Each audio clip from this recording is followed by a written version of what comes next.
서울 방학동 도봉산 자락에 연산군 묘가 있다. 연산군은 폭정으로 신하들에 의해 쫓겨났다. 그리고 이복 동생인 중종이 반정 세력에 의해 왕이 되었다. 중종 반정이다. 왕에서 쫓겨난 뒤 대우는 달라졌다. 왕자로 강등되어 연산군이 되었다. 신인은 종묘에 모셔지지 못했다. 그리고 왕에 관한 기록은 실록이라고 했지만 연산군 기록은 연산군 일기라고 했다. 무덤도 다른 왕들처럼 능이 아니라 연산군 묘로 불리었다. 그런데 연산군 묘역에는 장녀였던 휘신공주의 묘도 있다. 연산군이 쫓겨난 뒤 남은 가족들은 어떻게 되었을까?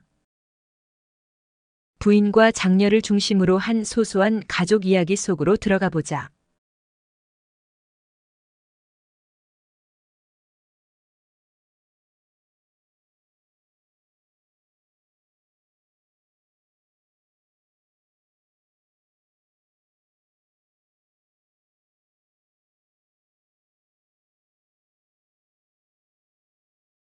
묘역 가장 높은 곳에 연산군 묘가 있다.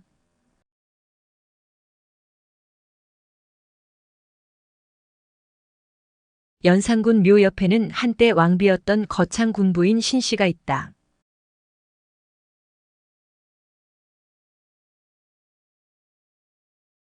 연산군 부인은 어질고 주변 사람을 잘 챙겼다. 남편의 폭정에 부인이 간언해도 연산군은 들을 리 없었다. 그러나 연산군은 부인에게 화를 내지는 않았다. 부인을 아꼈다고 한다. 연산군 부인은 반정으로 왕이 된 중종의 비 단경왕후 신씨의 고모였다.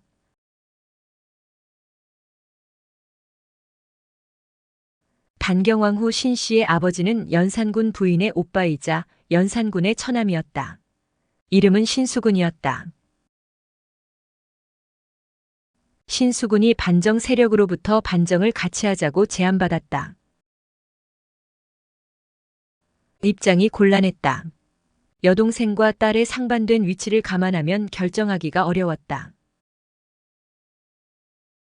반정 후 오빠 신수군은 역적으로 몰려 죽임을 당했다. 반정을 반대했다는 이유에서였다. 조카인 단경왕후 신씨도 왕비가 된 지 7일 만에 폐비되었다. 역적의 딸이라는 이유에서였다. 남편 연산군은 강화교동도로 유배 갔다. 연산군 부인도 함께 유배 가기를 원했다. 그러나 그렇게 되지 못했다. 선왕인 성종의 후궁들 거처인 정천궁으로 쫓겨났다. 연산군은 유배 3개월 만에 역질에 걸려 죽었다. 유배지에 묻혔다. 죽을 때 아내 신씨가 보고 싶다는 말을 남겼다고 한다. 6년 뒤 연산군 부인은 연산군 무덤을 현재 위치로 이장할 것을 요청했다. 중종이 허락했다. 그리고 죽은 뒤 남편과 함께 이곳에 묻혔다.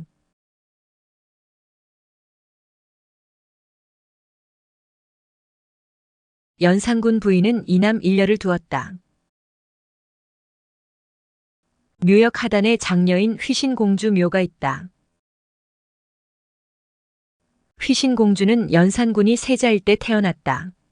연산군이 왕이 된 뒤에도 많은 사랑을 받았다. 11살에 결혼했다. 남편은 구문경이었다. 그러나 결혼한 지 4년이 된 해에 중종 반정이 일어났다. 시집간 딸은 출가 외인이라는 명분으로 처벌은 없었으나 폐서인되었다.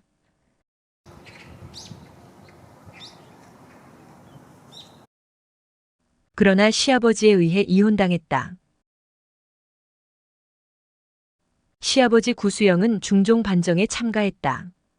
반정 2등 공신이 되었다. 박원종 등 반정 주도 세력이 이혼을 지지했다. 이혼 뒤 집과 재산은 박원종 등 반정 세력에게 배분되었다. 그러나 2년 뒤 이혼이 부당하다는 상소로 부부는 다시 재결합하게 되었다.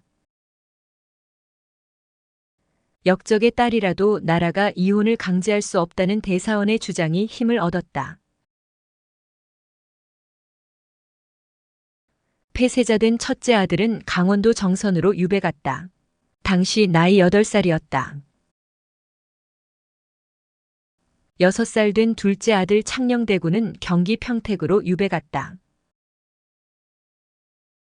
두 아들은 반정 약 20일 뒤에 같은 날 유배지에서 사약을 받고 죽었다. 양평군 등 후궁의 아들들도 같은 날 유배지에서 사약을 받고 죽었다. 중종은 어린 조카들을 죽이는데 반대했다. 하지만 반정 세력들의 목소리가 워낙 컸다.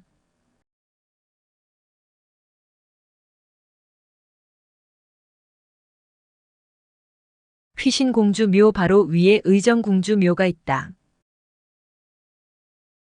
의정공주는 태종의 후궁이었다. 자식 없이 죽자 이명대군이 이곳에 모시고 제사를 지냈다.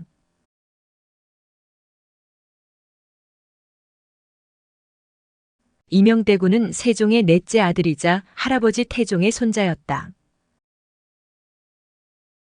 그리고 연산군 부인의 외할아버지였다. 그래서 나중에 연산군 부부는 이명대군 땅인 이곳에 묻힐 수 있었던 것으로 보인다. 그리고 시간이 흘러 휘신공주 부부도 이곳에 묻히게 된 것으로 보인다.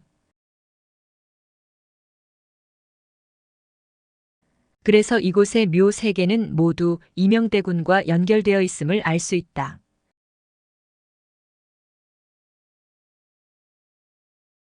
반정으로 쫓겨난 왕으로는 광해군도 있다. 광해군 묘는 경기 남양주에 있다. 두 사람의 묘는 2009년 유네스코 문화유산에 등재된 조선 왕릉 40기에 끼이지도 못했다. 패주, 폭군이 된 왕들이 현대에서도 뜻하지 않게 대접을 받지 못하는 듯하다.